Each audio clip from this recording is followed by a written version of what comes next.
Assalamu alaikum students. I hope you are fine. Welcome to Psychology with Muqaddas and Psyche Seeker. And this is about regression. Regression को हम previous lecture में भी discuss कर चुके हैं. Regression क्या होता है? This is lesson number 38. Simple linear regression इसमें discuss करेंगे और कुछ multiple जो linear regression है उसको discuss करेंगे. And before that यानी ये video जो है वो skip हो गई थी. Lesson number 39 uploaded हो चुका है. Lesson number 38, 39 इकट्ठे ही record किए गए थे. But I don't know what happened. 38 जो है वो शो नहीं हुआ और 39 शो हुआ. जस्ट तो 39 अपलोड कर दिया, 38 जो है वो दोबारा बना रही हूँ. So sometimes these problems occur and फिर दिल नहीं करता कि आप दूसरी वीडियो बनाएं या दोबारा वीडियो बनाएं या सब कुछ दोबारा से एक्सप्लेन करें. बट फॉर यू आप सबके लिए करती हूँ ताकि आप जो हैं आपके कॉन्सेप्ट्स क्लियर हो सकें. आपकी बहुत सी रिक्वेस्ट आती हैं जिससे मोटिवेशन मिल जाती है थोड़ा कि आप जो नॉलेज है वो शेयर किया जाए सबके साथ. और ये प्रॉब्लम्स जो हैं इनको भी फिर फेस करना पड़ता है. सो आई होप कि आप ये सारी जो प्रॉब्लम्स के बावजूद जो है वो आपके लिए इतनी एफर्ट की जाती है उसको आप अप्रिशिएट करते हैं तो बहुत अच्छा फील होता है. फिर और ज़्यादा दिल करता है कि आपके लिए वीडियोस बनाई जाएं या एफर्ट की जाएं या इसमें मज़ीद जो है वो अपनी अंडरस्टैंडिंग जो है वो उसको भी इम्प्रूव किया जाए, अपनी नॉलेज को शेयर किया जाए. And for that purpose I have made another channel that is psyche Sikar. और आई होप कि आपने उसको भी ज्वाइन कर लिया होगा. आप उसको भी ऐसे ही सपोर्ट करेंगे जैसे इस चैनल को कर रहे हैं. सो रिग्रेशन के बारे में हमने जो रिसेंट जो है वो लेक्चर में डिस्कस किया था वो ये था रिग्रेशन क्या होता है. रिग्रेशन जो है वो कोरिलेशन से सिमिलर ही है. इसमें जस्ट एक स्टेप का डिफरेंस है. रिग्रेशन में हम correlation first of all check करते हैं, यानी जो हमारे पास वेरिएबल हैं, इंडिपेंडेंट वेरिएबल, डिपेंडेंट वेरिएबल, हमने उसका रिलेशनशिप चेक करना होता है, उनकी एसोसिएशन चेक करनी होती है.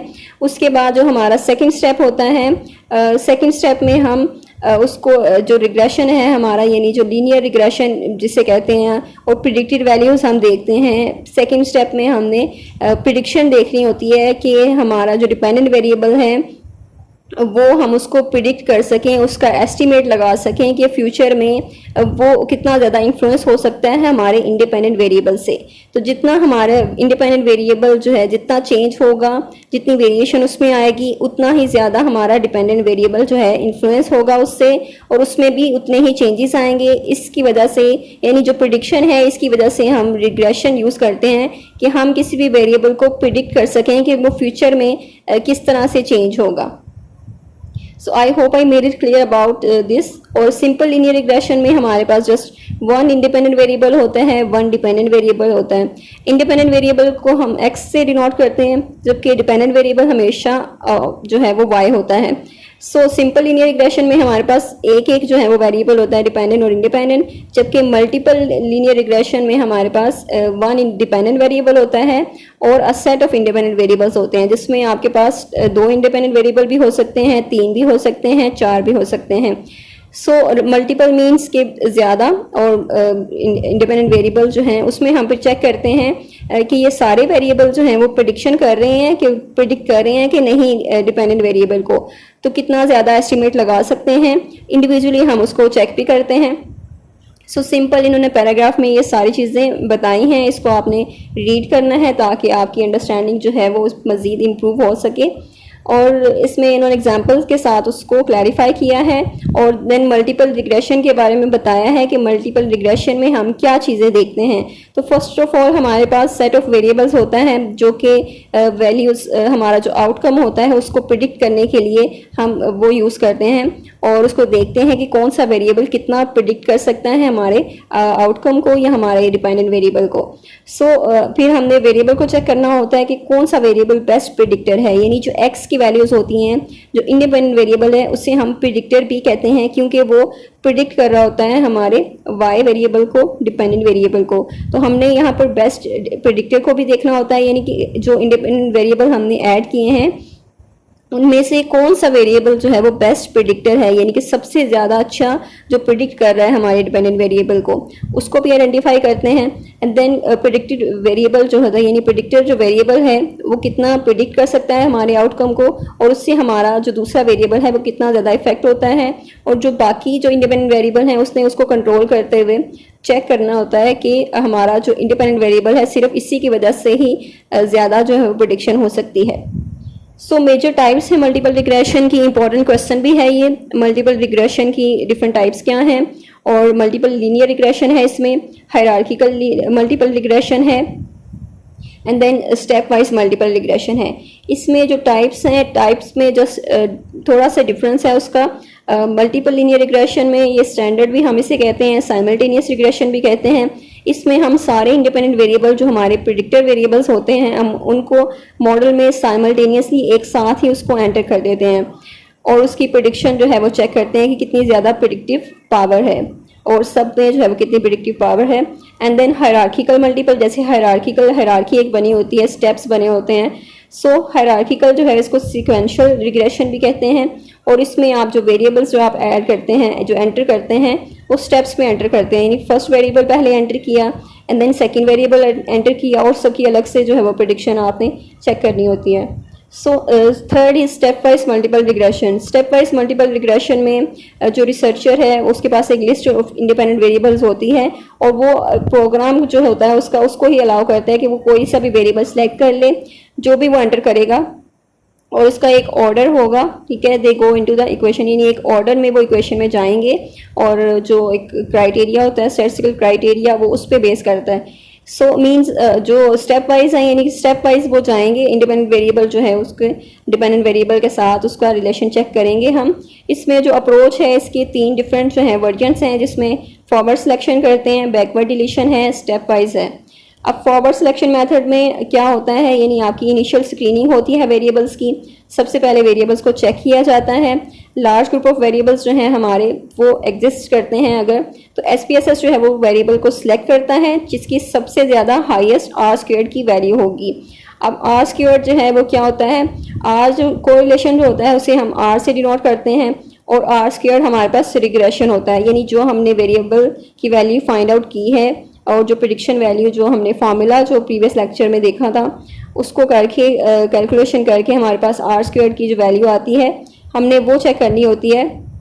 वो जितनी ज़्यादा हाईएस्ट होगी, इट मीन्स कि आपका वेरिएबल उतना ही ज़्यादा प्रिडिक्टर है, और जितनी ज़्यादा R² की वैल्यू कम होगी उतना ही ज़्यादा आपकी जो प्रिडिक्शन है, जो प्रिडिक्टर वेरिएबल है आपका, उतना ही वीक है।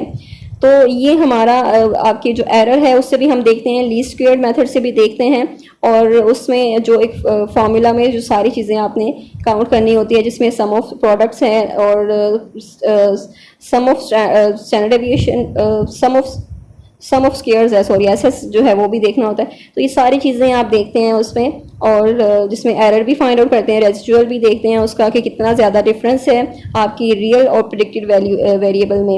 And then backward deletion procedure है।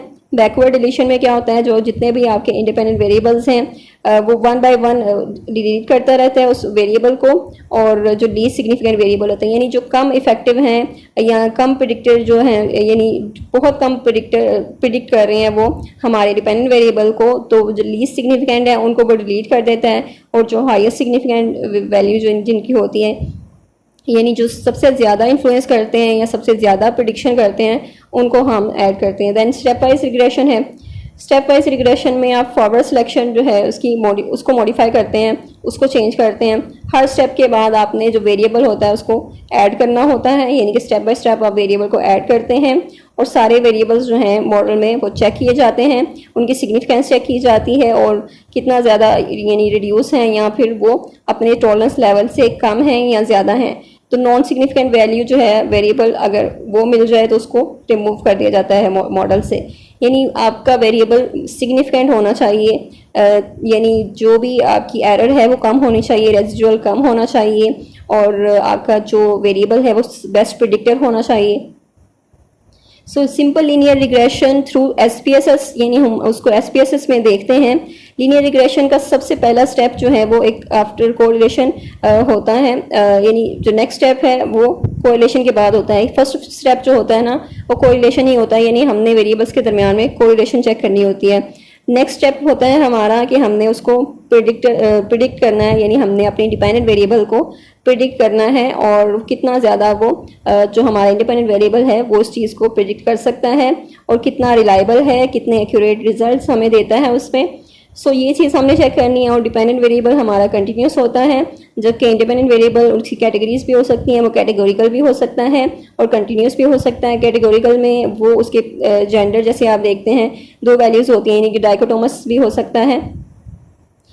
नेक्स्ट है उन्होंने एग्जांपल बताई है कि आपने जो डेटा है अगर इस तरह है, इनकम जो है वो डिपेंडेंट वेरिएबल है, वेट इंडिपेंडेंट वेरिएबल है, और उसको आपने वैल्यूज़ जो हैं आपने SPSS में एंटर करनी है, अपना डेटा जो है एंटर करेंगे।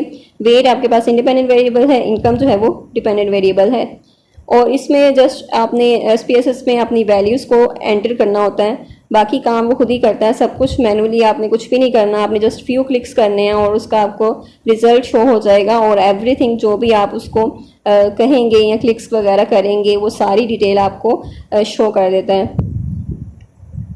सो रनिंग एनालिसिस यानी आपने जब डेटा एंटर कर लिया तो आपने उसको रन करना है, उसको एनालाइज करना है। सबसे पहले आप रिग्रेशन को सिलेक्ट करते हैं, लीनियर को सिलेक्ट करते हैं, इस तरह ये स्टेप्स हैं कुछ, इनको आपने चेक करना है, और आपसे मे बी क्वेश्चन आ जाए एग्जाम में जिसमें आपसे स्टेप्स पूछे जाएं कि SPSS में आप किस तरह से रिग्रेशन को फाइंड आउट कर सकते हैं। तो एक प्रोसीजर होता है ये सारा, और स्टेप्स होते हैं जो यानी आपने करने हैं डेटा एंटर करके, उसके बाद कौन से क्लिक्स करने हैं आपने जिससे आपको रिजल्ट शो होगा। और सिंपली इन्होंने ये मेंशन किए हैं, इमेजेस के साथ शो किया है कि अगर ये जो है बार आपको शो हो रही है या ये डायलॉग बॉक्स शो हो रहा है तो इसमें से आपने क्या चीज़ें सिलेक्ट करनी है, किस पर पहले क्लिक करना है और कौन सी चीज़ें किस में एंटर करनी है। सो इंडिपेंडेंट वेरिएबल, डिपेंडेंट वेरिएबल उसको आपने उनके बॉक्स में करना है, और देन आपने जो भी आपको रिक्वायरमेंट है या जो भी चाहिए आपको, डर्बिन वाटसन टेस्ट आपने करना है या उसको करके आप देन उसको क्लिक कर देंगे। प्लॉट्स वगैरह चाहिए आपको, प्लॉट्स में वैल्यू शो हो तो आप उसको भी चेक कर सकते हैं। स्टैंडर्ड रेजिडुअल्स जो हैं वो भी आपको शो हो जाएंगे, और प्रेडिक्टेड वैल्यूज़ कितनी हैं वो भी शो हो जाएंगी। सो ये सब कुछ जो है वो करने के बाद आपने उसको सिलेक्ट करने के बाद ओके कर देना है, कंटिन्यू कर देना है, देन आपके पास उसके रिजल्ट्स आ जाएंगे। सो इंटरप्रेटिंग द रिजल्ट्स, आपने उसको इंटरप्रेट करना है, और यानी स्टैंडर्डाइज रेजिडुअल्स जो हैं वो कितने हैं, और रेजिडुअल्स क्या होते हैं, यानी आपकी डिफरेंस जो है प्रेडिक्टेड वैल्यू और एक्चुअल वैल्यू से कितना ज़्यादा है, और जितना ज़्यादा डिफरेंस होगा उतना ही वो जो हमारे पास इंडिपेंडेंट वेरिएबल है वो उतना ही बेस्ट प्रेडिक्टर नहीं होगा, और उसके जो रिजल्ट्स हैं वो रिलायबल नहीं होंगे इतने। सो यहाँ पर आप प्लॉट पे भी उसको चेक कर सकते हैं, नॉर्मल प्लॉट पे देख सकते हैं। देन मॉडल समरी यानी उसकी जो वैल्यूज़ हैं उन्होंने वो भी सारी कैलकुलेट कर दिए हैं। आर क्या है यानी कोरिलेशन क्या है, आर स्क्वायर क्या है, और उसके बाद स्टैंडर्ड एरर ऑफ एस्टिमेट क्या है, डर्बिन वाटसन क्या है, ये सारी वैल्यूज़ उन्होंने यानी जो कंप्यूटर्स ने खुद ही तो सारी आपको शो कर देनी है, आउटपुट आपको मिल जाना है। इसमें हम अनोवा की भी देखते हैं कुछ चीज़ें, जैसे सम ऑफ स्क्वायर्स हैं, डिग्रीज ऑफ फ्रीडम है, मीन स्क्वायर है, तो सिग्निफिकेंट वैल्यू क्या है। तो रिग्रेशन में ये सारी चीज़ें भी आती हैं। उसमें फार्मूला में जैसे आप देखते हैं तो फार्मूला में सब कुछ ये हमने मैनुअली किया था प्रीवियस लेक्चर में, लेकिन कंप्यूटर में क्या है कि मैनुअली कुछ भी नहीं करना, आपने जस्ट डेटा एंटर करना है और उसको वैल्यूज़ आपने कहना है, वो आपको वैल्यूज़ शो कर देगा, आपका रिजल्ट है वो आ जाएगा। कोफिशेंट्स क्या हैं, और ये लेसन नंबर 39 भी कवर हो चुका है। लेसन नंबर 39 में भी यही डिस्कस किया है कि SPSS में आप किस तरह से डेटा एंटर करते हैं, उसके बाद किस तरह से कैलकुलेशन होती है और क्या क्लिक्स करने हैं आपने जिससे आपको वो जो आउटपुट है वो मिल जाएगा। So I hope I made it clear and thank you so much. Don't forget to share this video with other students, and don't forget to give your feedback, your valuable opinion in comment section. And thank you so much for your support and for your love and for your encouragement, and मिलते हैं next lectures में. Till then, take care. Allah Hafiz.